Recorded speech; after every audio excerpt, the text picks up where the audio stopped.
Magandang araw mga bata! Ngayon ay tatalakayin natin ang ating aralin ngayong quarter 2, lesson 3 sa reading and literacy. Ang tatalakayin natin ngayon ay tungkol sa alamat. Nakabasa na ba kayo ng mga kwento na nagsasabi ng pinagmulan ng mga bagay o lugar? Ang mga kwentong ito ay tinatawag nating alamat. Ang mga alamat ay mga kwentong naglalayo na maipaliwanag ang pinagmulan ng mga bagay gamit ang kwento at hindi ang paliwanag ng siyensya. Ibig sabihin, hindi pinapaliwanag ng siyensya kapag kasi may pinapaliwanag ng siyensya, ibig sabihin ito ay napatunayang totoo. Yan. Ika nga may scientific explanation.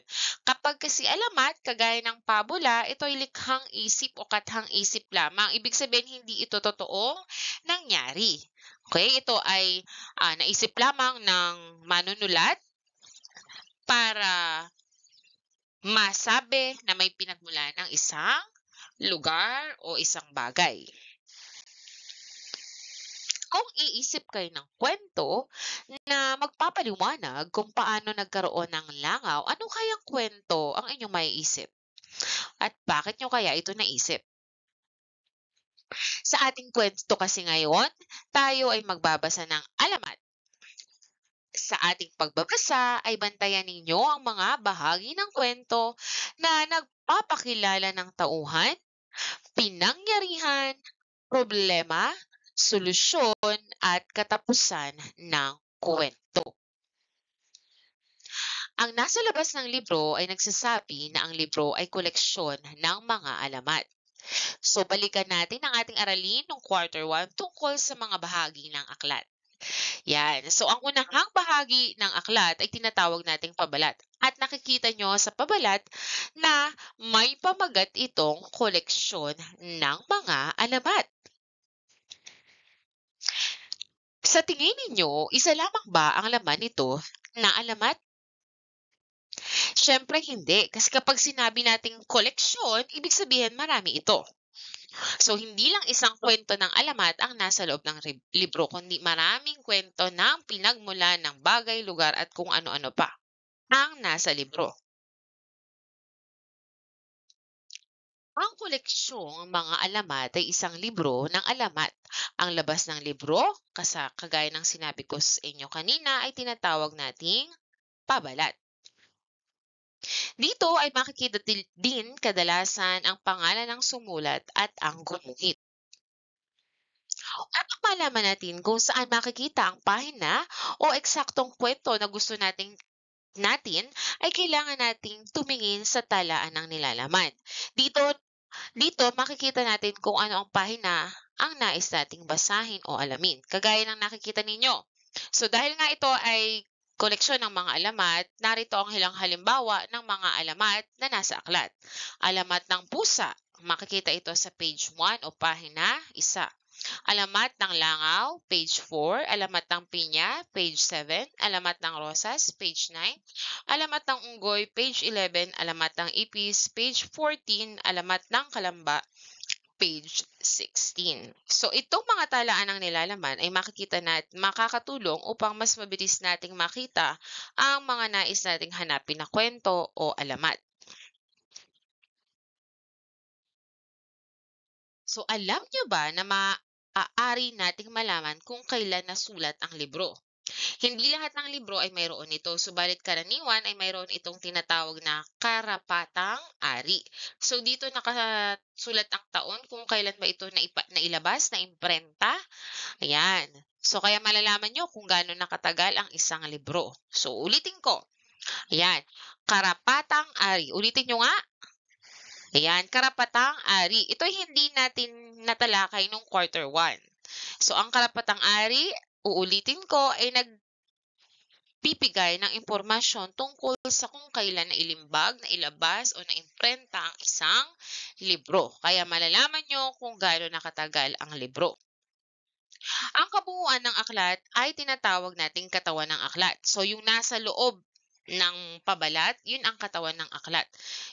Ito yung pahina na naglalaman ng mga impormasyon, kwento na binabasa natin. Katawan ng aklat.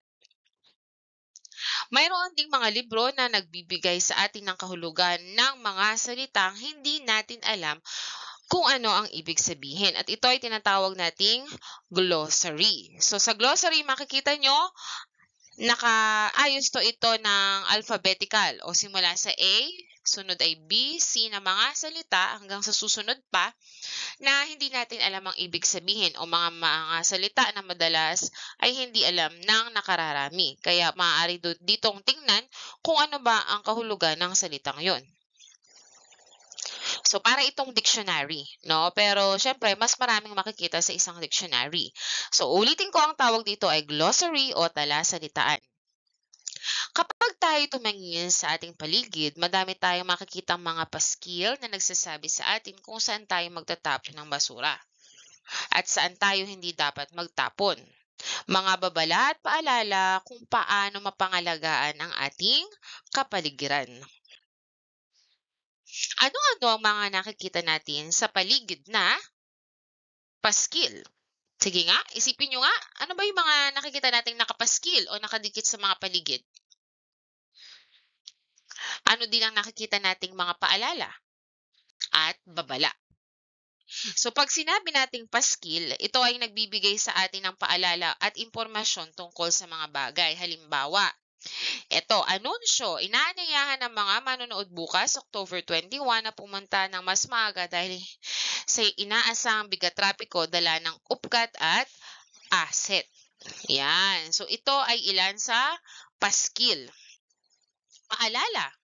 Ito ay nagbibigay sa atin ng mga bagay na dapat at hindi dapat natin gawin. Yan, halimbawa, maghugas ng kamay at gumamit ng sariling panyo sa pagpunas ng kamay. May kadugtong palapit yan upang hindi tayo mahawa ng mga sakit.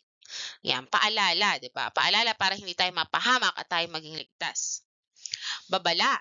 Ang babala ay nagbibigay sa atin ng mga matindi. Yan, pagbabala, matindi. Matinding paalala upang hindi tayo mas lalong masaktan at mapahamak. Kagaya nito, babala, mag-ingat sa aso.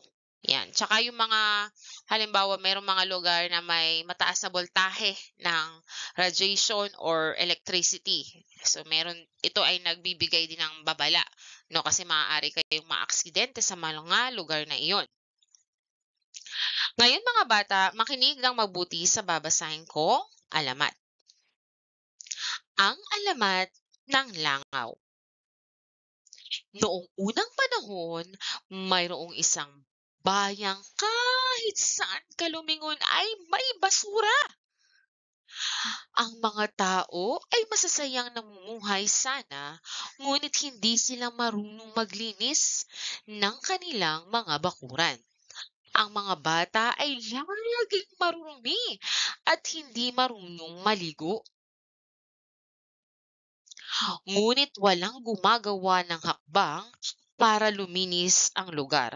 Kontento lamang ang mga tao sa kanilang buhay hanggang isa-isang magkawalaan ang mga tao. Natakot ang mga mamamayan ng bayan. Nadadalas kasi ang pagkawala ng kanilang mga kababayan. Iniutos ng hari na magkaroon ng grupo ng mga tao na mag-iikot araw at gabi upang mabantayan. Doon nila nakita ang isang higanteng angaw. Masarap talagang kumain ng tao, lalo na kung ito'y marumi. Narinig pa nila itong sinabi ni Angaw habang nag-iikot sa kadiliman ng gabi. Isinumbong ito ng mga mamamayan sa hari. Dahil doon, ipinag-utos ng hari na magtulong-tulong ang lahat na maglinis ng mga tao mula sa bayang ito. Nagtaka sila kung anong nangyari kay Angaw. Sa kanilang paghahanap, nakita nila na ito'y namatay na sa gutom dahil wala nang makaing maruruming tao. Inihagis nila ang bangkay nito sa isang malalim na bangin kung saan nila itinapon ang mga basura na kanilang bayan. Pagkatapos ng ilang linggo ay nawala ang bangkay ni Angaw at nagkaroon ng maraming lumilipad na insekto dito. Tinawag nila itong langaw upang maalala ang higanteng si Angaw. Tinabunan nila ang basura ng lupa at nawala ang mga langaw na lumilipad-lipad. Magmula noon ay hindi na pinabayaan ng mga mamamayan ang kalinisan sa kanilang lugar at mga katawan. Ayaw na nilang bumalik ang mga langaw sa kanilang lugar. Nagustuhan niyo ba ang kwento? Ngayon, babasahin ko ang mga kahulugan at piliin niyo ang tamang bahagi ng aklat bago natin balikan ang ating kwento. Yan. So, dito natin makikita ang talaan ng mga pamagat at pahina ng mga kwento o paksa sa aklat. Ano kaya yun? Ito ay talaan ng nilalaman. Ito ay talaan ng mga mahihirap na salita at kahulugan na ginagamit sa aklat. Ito ba A, pabalat, B, karampatang ari, C, talaan ng nilalaman, D, glossary, E, katawan ng aklat. Glossary. Next, ito ay kumukuha ng maraming pahinang ng libro. Ito yung pinakamalaking bahagi ng libro. Ano ba yun? A, pabalat, B, karampatang ari, C, talaan ng nilalaman, D, glossary, E, katawan ng aklat. Siyempre, E, katawan ng aklat. Dito makikita ang pamagat ng libro at kung sino ang sumulat dito at gumawa ng mga guhit o ilustrasyon. Siyempre, ito ang pabalat. Dito makikita kung kailan lumabas o nailimbag ang isang aklat. Karampatang ari. Ngayon ay balikan natin ang ating kwento. Sa ating kwento, ano ang kapansin-pansin sa mga bata at sa kanilang tahanan? Yan, sila ay madudungis, 'di ba? Pinapabayaan lang nila na ang kanilang lugar ay napakarumi. So kapag ang isang pamayanan ay binubuo ng maraming pamilya na walang kalinisan at kaayusan, ano ang mangyayari sa pamayanan? So siyempre dito sa panahon natin, marami ang magkakasakit. Pero sana may angaw na nga lang ano para wala nang magtatapon ng basura kung saan-saan. Magiging malinis na ang lahat ng tao at magkakaroon na ng disiplina. Ano ang mga bagay na dapat nasisimulan sa tahanan na may kaugnayan sa pagpapanatili ng malinis na katawan? Siyempre, dapat inuumpisahan natin ang pagpapanatili ng kalinisan ng ating tahanan. Magwalis, magpunas, iligpit ang mga laruan ninyo. No, para hanggang sa labas ng inyong tahanan, ito ay inyong nagagampanan o nagagawa. So, ang magagandang kaugalian at kaalaman sa kalinisan ay nagsisimula saan? Tama, sa tahanan. Mahalaga ang pagtanda sa mga elemento ng kwento para maayos na pagkilala ng impormasyon. So, para sa maayos na pagkilala ng impormasyon at dahil kayo ay nakinig ng kwento, dapat natatandaan niyo yung mga yun, no? Ang mga bahagi ng aklat ay ang pabalat, talaan ng nilalaman, katawan ng aklat at karampatang ari. Sana'y naunawaan ninyo ang ating aralin ngayong araw. Muli, happy learning!